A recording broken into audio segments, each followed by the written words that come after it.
നമസ്കാരം. എല്ലാവർക്കും ഓണാട്ടുകര മീഡിയ വ്ളോഗ്സിലേക്ക് സ്വാഗതം.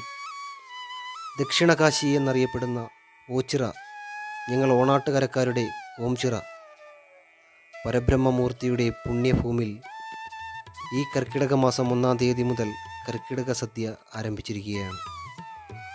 നാനാദേശത്തു നിന്നും ആയിരക്കണക്കിന് ഭക്തജനങ്ങളാണ് അമ്പലമില്ലാതെ ആൽത്തറയിൽ വാഴുന്ന പരബ്രഹ്മമൂർത്തിയുടെ മണ്ണിലെത്തി തൊഴുതു പ്രാർത്ഥിച്ച് കർക്കിടക സദ്യയും കഴിച്ച് മനസ്സംതൃപ്തിയോടെ മടങ്ങുന്നത്.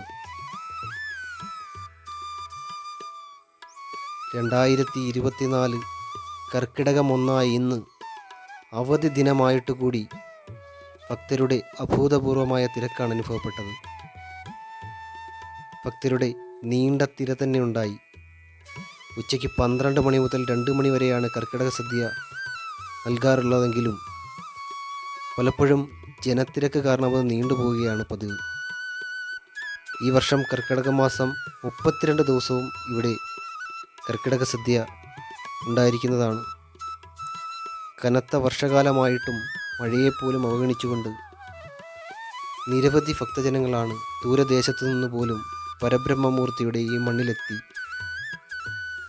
കർക്കിടക സദ്യ കഴിച്ച് സായുജ്യമടഞ്ഞ് മടങ്ങുന്നത്.